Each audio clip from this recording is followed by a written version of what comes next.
कहा है बड़े भाग मानस तनु पावा सुर दुर्लभ सद ग्रंथ निगावा एहि तन कर फल विषय न भाई भजिए राम सब काम बिहाई। कि मनुष्य तन का लक्ष्य ही ईश्वर प्राप्ति है। जैसे हम जल को जहां छोड़ेंगे, चाहे वो गिलास से ढूले चाहे नल से जाए, वो जल नीचे की ओर जाता है, क्योंकि पानी जो है समुद्र का अंश है। जब तक जल समुद्र में नहीं मिलेगा तब तक उसको भागते रहना है। हम अग्नि कहीं भी प्रकट करें, अग्नि सूर्य का अंश है, अग्नि की लो ऊपर की ओर जाती है। हम चाहे गैस जलाएं, चाहे दीपक जलाएं, चाहे कहीं भी अगर अग्नि प्रकट करेंगे, अग्नि ऊपर की ओर जाएगी। और ये जीव जो है ईश्वर अंश जीव अविनाशी चेतन अमल सहज सुख राशि। तो ये जीव जो है ये ईश्वर का अंश है, और जब तक ईश्वर को प्राप्त नहीं करता तब तक इसको 84 लाख योनि में भटकना पड़ता है। तो मनुष्य जीवन का लक्ष्य ही ईश्वर प्राप्ति है। कहा है 4 वेद 6 शास्त्र में बात मिली है दोई, दुख दिन ने दुख होत है सुख दिन ने सुख होई। भागवत में चारों युगों की कथाएं हैं, और चारों युगों में जिन्होंने जो कर्म किया उसके अनुसार परिणाम मिला। आज वामन द्वादशी भी है और भक्त प्रहलाद का चरित्र आ रहा है। व्यक्ति शक्ति को प्राप्त करता, लेकिन शक्ति का दुरुपयोग करे वो भी ठीक नहीं है। हिरण्यकश्यप ने बहुत तपस्या की, और तपस्या करके उसने वरदान प्राप्त किया कि मैं अमर हो जाऊं। उसकी जहां तक बुद्धि चली, उन्हें दिन में नहीं मरूं, रात में नहीं मरूं, ऊपर नहीं मरूं, नीचे नहीं मरूं, अस्त्र से मरूं न शस्त्र से मरूं, उन्हें ईश्वर मनुष्य से नहीं मरूं, देवता से नहीं मरूं, दानव से नहीं मरूं। मतलब उसको जहां तक लगा उसने मृत्यु को बांध लिया। हिरण्यकश्यप की मृत्यु आई तो भगवान को नरसिंह अवतार लेना पड़ा, और उससे बोला कि दिन है कि रात है। वो स्वयं वेला थी, अंदर है कि बाहर है, वो डेली पर मरा। तो ईश्वर ने सबका तय कर रखा है, लेकिन उस शक्ति का दुरुपयोग किया, वो दैत्य कहलाया, वो दानव कहलाया। रावण ने तपस्या की, रावण ने शक्ति प्राप्त की, उस शक्ति का दुरुपयोग किया, लोगों को सताने में लगा रहा। इसलिए आज उस रावण का नाम कोई रावण, अपने पुत्र का नाम रावण नहीं रखते हैं। कोई ने हिरण्यकश्यप नाम रखा, ऐसा अभी तक सुनने में नहीं आया। और कोई महान व्यक्ति कंस ऐसा नाम रखा, उसने भी नहीं हुआ है, क्योंकि कर्म के आधार पर है। तुलसी यह तन खेत है, तन मन वचन किसान, पाप पुण्य दऊ बीज है, भविष्य लवे निदान। ये शरीर जो है ये खेत है, तो खेत है तो खेडूत भी होना चाहिए ना। तो किसान कौन? तन मन और वचन, इन तीनों से ही कर्म होता है भाई। शरीर से ही पाप और पुण्य दोनों होता है, वचन से होता है। हम वचन किसी को कड़वा वचन बोल देंगे तो दुख होगा, प्रेम से बोलेंगे तो उसको सुख होगा। तन मन और वचन किसान है, और पाप और पुण्य 2 बीज हैं। हम जो बोएंगे वो काटेंगे। इसलिए महापुरुषों ने बहुत सरल कहा, कलयुग में केवल भगवान का नाम आधार है, और भगवान का नाम ही हमारा कल्याण करने वाला है। विभीषण राम राम करते थे लंका में, हनुमान जी मिले, उनने कहा राम राम करने से राम काम करना पड़ेगा। और राम काम करने के कारण जब सीता जी का पता विभीषण ने बताया, तब विभीषण जी राम जी की शरण में आए और राम जी ने अपनाया है। हम राम राम कर रहे हैं लेकिन राम काम नहीं कर रहे हैं, वो भी सफलता नहीं मिलेगी हमको। तुलसीदास जी ने कहा, जाके प्रियन राम वेदे ही तजिए कोटि बेरी सम जद्यपि परम फनी। वो चाहे कितना भी प्रेमी हो, कितना भी निकट का हो, बलि गुरु तजो विभीषण बंधु भरत महतारी।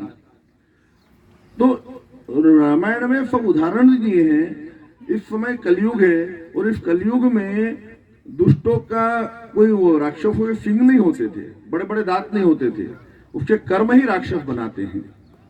इस समय पूरे विश्व में राक्षस लोग बहुत फैले हुए हैं, हम सबको पता भी नहीं है। परसों अभी रामनवमी थी, रामनवमी में हम सब भगवान राम जी का जन्म उत्सव मना रहे थे, हम आनंद कर रहे थे। लोगों ने पत्थर मारना चालू किया। हम किसी को मारने नहीं गए, हम राम जी की जय बोल रहे थे। अपने बड़ौदा में हुई घटना, बंगाल में घटना हुई है, राजस्थान में हुई है।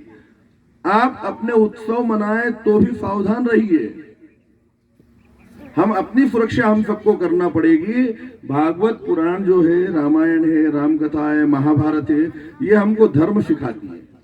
हमको धर्म के मार्ग पर चलना है, हमको अत्याचार किसी पे नहीं करना, अन्याय नहीं करना है, लेकिन हमारी सुरक्षा भी करना है। भगवान राम जी अयोध्या से राक्षसों का नाश करने के लिए लंका में गए थे। मर्यादा पुरुषोत्तम थे। भगवान कृष्ण ने 11 वर्ष तक लीला की ब्रज में। उस 11 वर्ष में भी उन्होंने कितने राक्षसों का नाश किया वो कथा में पूरा आएगा। और भगवान को जब द्वारिका में आए तो द्वारका में सुदर्शन चक्र धारण करना पड़ा और महाभारत में सब राक्षसों का नाश करना पड़ा। हम सब कथा सुनते हैं, हम कथा सुनने के बाद में हम सबको भी अपनी सुरक्षा, अपने देश की सुरक्षा, अपने धर्म की सुरक्षा के लिए शस्त्र धारण करना पड़ेगा। हमने हथियार छोड़ दिए। हम झांसी की रानी की कथा सुनते हैं, दुर्गावती की कथा सुनते हैं कि उन्होंने युद्ध में अंग्रेजों को पसीना छुड़ा दिया। हम क्या कर रहे हैं? हमारे घर में लकड़ी भी नहीं है। हमने शस्त्र छोड़ दिया, तब से अत्याचारी लोग हम पर अत्याचार करने लग गए, तब से गला काटने लग गए। हम सबके यहाँ शस्त्र होना ही चाहिए। बिना शस्त्र के कोई देवी देवता को देखा? हम जिस मंदिर में दर्शन करने जाते हैं, भगवान के पास शस्त्र है कि नहीं है? राम जी के पास धनुष बाण है, शिव जी के पास त्रिशूल है, माता जी के पास में तलवार है, त्रिशूल है, सब उनके माता जी के हाथों में देखा ना, सब भगवान के पास शस्त्र है। हम देखने के बाद में हमारे घर में शस्त्र नहीं है, हम शस्त्र चलाना भूल गए। इसलिए हमारे यहाँ मुगल आए, राज्य किया, अंग्रेज आए, राज्य किया, और अभी भी अत्याचारी लोग राज कर रहे हैं। हमको कहाँ देना है, कहाँ क्या करना है, ये विचार करना पड़ेगा। वर्तमान समय में बहुत आवश्यकता है देश की सुरक्षा के लिए। और देश में जिसको हिंदुत्व से प्रेम नहीं है, जो हमारे धर्म से प्रेम नहीं करता है, जो हमारे राष्ट्र से प्रेम नहीं करता है, वो हमारा दुश्मन है, तय कर लीजिए। राम मंदिर के विरोध में कौन कौन खड़े थे, ये ध्यान रखिए। जो राम मंदिर के विरोध में खड़े हैं, कल वो हमको मारने के लिए खड़े होंगे। जो कृष्ण मंदिर और शिव मंदिर, काशी विश्वनाथ का, जो मथुरा का विरोध कर रहे हैं, वो हमारे दुश्मन हैं। हम सबको एक पाठ पढ़ा दिया, अहिंसा परमो धर्म। लेकिन आदि पंक्ति है, धर्म हिंसा तथैवच। धर्म की रक्षा के लिए शस्त्र उठाना श्रेष्ठ है। हमको धर्म की रक्षा करना है, अपने बच्चों की रक्षा करना है, अपने देश की रक्षा करना है, शस्त्र उठाना पड़ेगा। माताओं को भी चामुंडा बनना पड़ेगा, महाकाली बनना पड़ेगा। आवश्यकता हो तो दुष्टों के नाश के लिए शस्त्र उठाना पड़ेगा। और नहीं तो देवियां अपनी बच्चियों को शिक्षा नहीं देगी तो फुटकेस में टुकड़े होकर के आ रही हैं बालिकाएं। देश की रक्षा है, धर्म की रक्षा के लिए हम सबको शस्त्र और शास्त्र दोनों सीखना पड़ेंगे।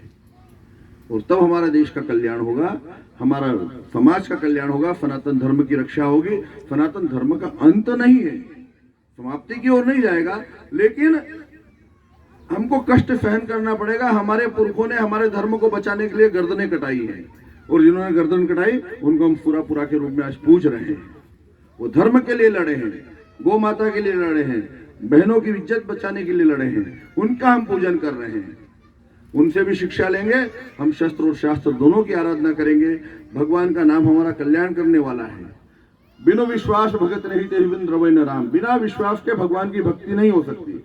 गुरु जी ने कहा शबरी को राम जी आएंगे, और गुरु जी के विश्वास का, वचन का पालन करते करते, और शबरी को यह था गुरु जी कह गए तो राम जी आएंगे, तो राम जी को अयोध्या से पंपा सरोवर जाना पड़ा, शबरी की झोपड़ी में। लेकिन हमारा विश्वास भी इतना दृढ़ होना चाहिए। संत कह रहे हैं शस्त्र की आराधना करो, शास्त्र का पालन करो, मर्यादा का पालन करो।